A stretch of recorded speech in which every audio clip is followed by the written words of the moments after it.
Hawaii, Samarobio, mama. Goedemorgen, mevrouw. U bent druk bezig.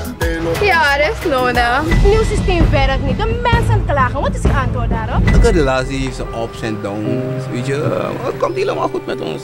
Met zo'n attitude van die vrouw. Ze gaat niet veranderen, hè? Onze deskundigen zijn bezig om de situatie in kaart te brengen en de gepaste maatregelen te treffen. Die meneer zijn toestand verslechtert. Kunt u de zoon bellen met een mededeling om even langs te lopen? Dit moet ik je al lang vertellen. Mijn twee zusters hadden me gebeld en ze gaan voor een tijdje bij ons komen inwonen. Dag Bexes!